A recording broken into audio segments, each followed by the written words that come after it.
हम में से कितने होंगे जिन्होंने शायद बाजरा, जौ, रागी जैसे अनाज घर पर देखे भी नहीं होंगे, लेकिन यही मोटा अनाज भारत के प्रयासों से अब विश्व स्तर पर स्वास्थ्य का आधार बन रहा है। वहीं एक शोध के अनुसार बचपन में खाई गई कैंडी और चॉकलेट बड़े होकर बढ़ा सकती है डायबिटीज और हाइपरटेंशन का खतरा। ये और इस जैसी कई रोमांचक जानकारियां देखिए आज के इस एपिसोड में।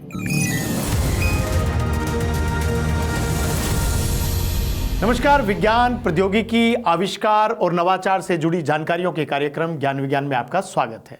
मैं हूं राकेश अंदानिया। आज हम बात करेंगे मोटे अनाज के फायदों की, जानेंगे क्या है बचपन में ज्यादा मीठा खाने का सेहत पर असर और बताएंगे कब और कैसे हुई कागज की शुरुआत। तो चलिए शुरू करते हैं ज्ञान विज्ञान का ये रोमांचक सफर।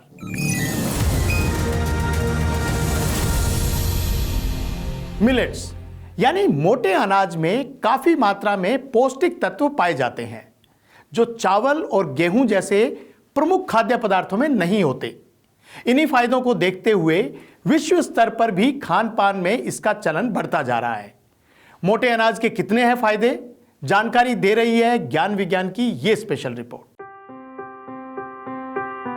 आजकल मिलेट फूड, जिसे हम आम भाषा में मोटा अनाज भी कहते हैं, काफी चर्चा का विषय बना हुआ है। कारण इसमें छिपे पौष्टिक और लाभकारी गुण जो हमारे स्वास्थ्य को काफी फायदा पहुंचाते हैं। ज्वार, बाजरा, रागी, मक्का और कुट्टू जैसे अनेक मोटे अनाज ग्लूटेन फ्री होने के साथ साथ काफी गुणकारी भी हैं। सीधे शब्दों में कहें तो ये एक सुपर फूड है जो हमारे शरीर की इम्यूनिटी को बढ़ाता है और तरह तरह की बीमारियों से लड़ने की ताकत देता है। मोटा अनाज 10,000 से अधिक वर्षों से एशिया और अफ्रीका के लोगों का मुख्य आहार रहा है। पतली रोटी बनाने की आसानी, बेहतर रंग के चलते अनाज के तौर पर गेहूं का चलन तुलनात्मक रूप से बढ़ गया। लेकिन ग्लूटेन से होने वाले नुकसान और जीवन शैली से जुड़ी बीमारियों सहित पौष्टिकता और अनाज की कमी को दूर करने के लिए एक बार फिर मोटे अनाज को खाद्य पदार्थ में शामिल करने पर जोर दिया जा रहा है। इसी कड़ी में यूनाइटेड नेशन ने वर्ष 2023 को इंटरनेशनल ईयर ऑफ मिलेट्स भी घोषित किया, जिसकी अगुवाई भारत कर रहा है। इसी के मद्देनजर भारत के कृषि मंत्रालय ने मोटे अनाज के उपयोग पर केंद्रित योजनाओं और गतिविधियों की एक श्रृंखला तैयार की है और कई राज्यों में सही खाओ मेला के आयोजन की भी योजना बना रहा है। भारत सालाना लगभग 1.2 करोड़ मीट्रिक टन मोटे अनाज का उत्पादन कर विश्व भर में प्रथम स्थान पर है। मोटे अनाज में अधिक मात्रा में protein, fibre, carbohydrate, vitamin B और कई धात्विक आयन होते हैं जो वजन घटाने में और डायबिटीज को कम करने में काफी मददगार साबित होते हैं। इतना ही नहीं, इसमें जिंक, मैग्नीशियम भी भरपूर मात्रा में मौजूद होता है जो हमें सेहतमंद बनाए रखता है। बेंगलुरु स्थित भारतीय सांख्यिकी संस्थान की प्रोफेसर के मुताबिक अगर सार्वजनिक वितरण प्रणाली के तहत दिए जाने वाले अनाज में 20% मोटा अनाज शामिल कर दिया जाए तो इस मध्याह्न भोजन के जरिए स्कूली बच्चों के स्वास्थ्य को बहुत लाभ होगा। हमारे लिए भी जरूरी है कि हम इस मुहिम का हिस्सा बने और मोटे अनाज को प्राथमिकता देकर अपनी सेहत के साथ साथ राष्ट्र के स्वास्थ्य को भी मजबूत बनाएं।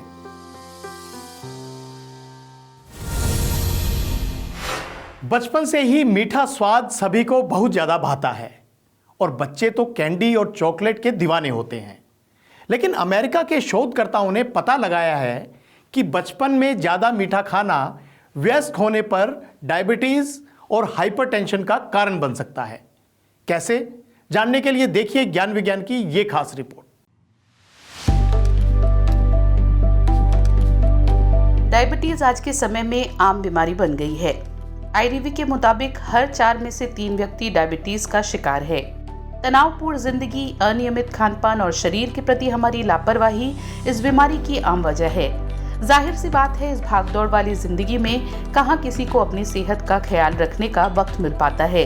लेकिन अगर हम कहें कि बचपन में खाई हुई खूब सारी चॉकलेट और कैंडीज भी बड़े होने पर आपको डायबिटीज और हाइपरटेंशन जैसी बीमारियों की चपेट में ला सकती है, तो साइंस में प्रकाशित एक अध्ययन की माने तो बालक के शुरुआती 1000 दिनों से अगर मीठे का सेवन कम दिया जाए तो वयस्क होने पर डायबिटीज या हाइपरटेंशन जैसी बीमारियों से बचा जा सकता है।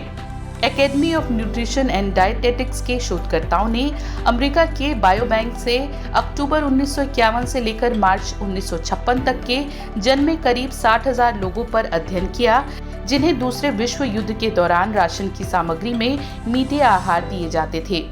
उस दौरान देखा गया कि हर व्यक्ति को प्रति सप्ताह 8 आउंस यानी 227 ग्राम चीनी राशन में दी जाती थी। लेकिन सितंबर 1953 के बाद देखा गया कि व्यक्ति की चीनी की खुराक 80 ग्राम बढ़ गई। इस ही संदर्भ में शोधकर्ताओं ने अपने शोध को जारी कर उन लोगों की 2 गुट बनाई।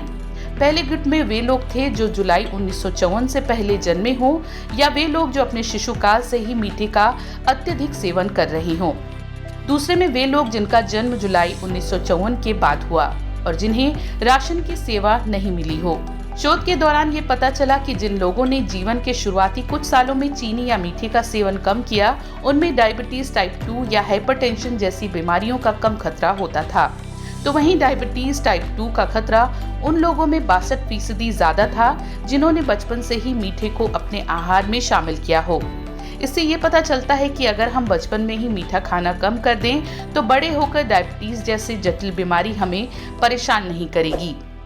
तो अब आप अपने घर में या किसी रिश्तेदार के बच्चे को जब भी चॉकलेट या कैंडी दें तो एक बार इस अध्ययन के बारे में जरूर सोच लें।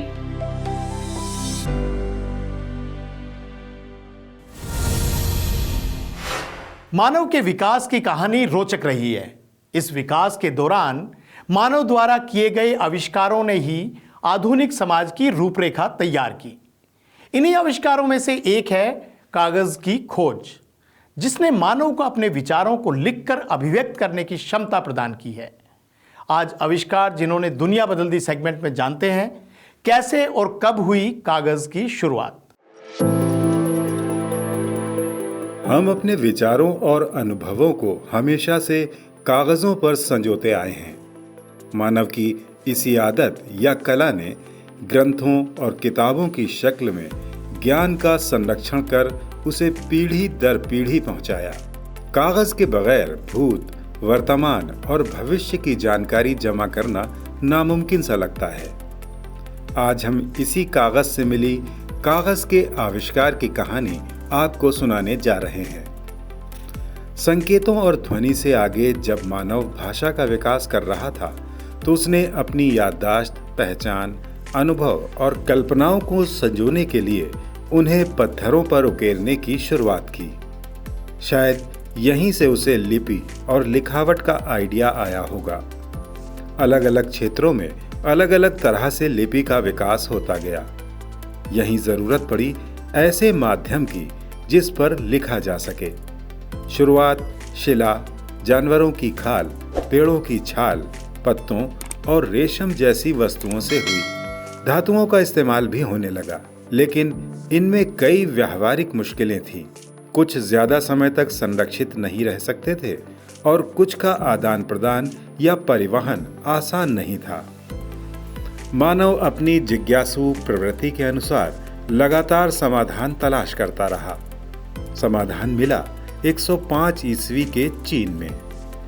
वहां साई लून नाम के एक शोधकर्ता ने शहतूत की छाल, अन्य रेशों, कपड़ा और धागों को कूटकर उनकी लुगदी बनाई और उससे पहला कागज तैयार किया। इस पर ज्यादा लिखा जा सकता था और बहुत सारा कागज भी कम वजन का होता था और कम जगह में रखा जा सकता था। चीन के लोगों ने इस आविष्कार को दुनिया से छिपाने की पूरी कोशिश की, लेकिन यह जानकारी फैलने लगी। 751 ईस्वी में बगदाद के गवर्नर जनरल ने अरब में एक पेपर मिल की शुरुआत की, जिसने कागज के निर्माण को और बेहतर किया। कुछ इतिहासकारों का मानना है कि कागज का पहला प्रयोग लगभग 3000 ईसा पूर्व मिस्र में हुआ था, जिसे वहां पाई जाने वाली पेपिरस एंटिकोरियम नाम की घास से बनाया गया। इसी वजह से उसे पेपिरस या पेपिरी कहा जाने लगा, जो बाद में पेपर हो गया। लगभग 11वीं शताब्दी में यूरोप के लोगों ने भी कागज बनाने की कला को समझा, लेकिन उस दौरान कागज का इस्तेमाल सिर्फ धार्मिक ग्रंथों और साहित्य के प्रचार प्रसार के लिए ही होता था। भारत में कागज के उपयोग की शुरुआत लगभग 12वीं शताब्दी से मिलती है। इतिहासकारों के मुताबिक भारत में कागज बनाने की कला अरब और तुर्क साम्राज्य से ही आई थी। जैसे जैसे कागज का उपयोग बढ़ा, उसका उत्पादन भी बढ़ने लगा। आज हम डिजिटल दौर में पहुंच चुके हैं, लेकिन कागज अभी भी उतना ही जरूरी है। हाँ, वक्त के साथ इसे बनाने के तरीके बदल चुके हैं। प्राकृतिक चीजों के अलावा कई आधुनिक और रासायनिक वस्तुओं के इस्तेमाल से अब विभिन्न प्रकार के कागज बनाए जाते हैं। ज्ञान, शिक्षा, साहित्य, कला और संस्कृति को अपने में संजोकर रखने वाला कोरा कागज ही है जिसने मानव जीवन को रंगीन बनाया है।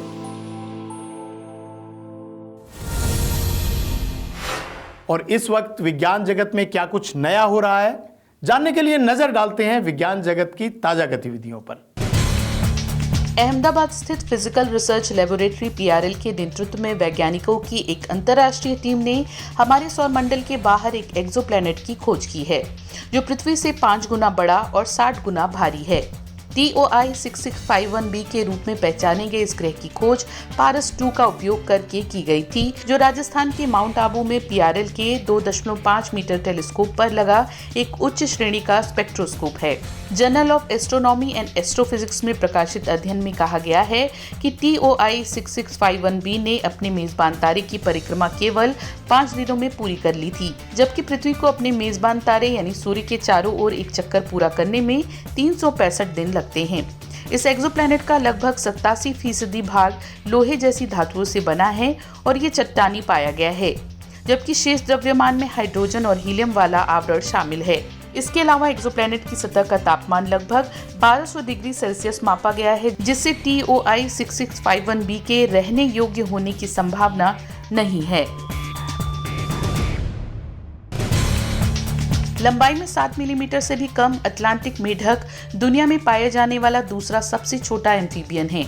इस जाति के मेढक वयस्क अवस्था में 1 सेंटीमीटर से भी कम लंबे होते हैं और इनका आकार एक नाखून से भी बहुत छोटा होता है।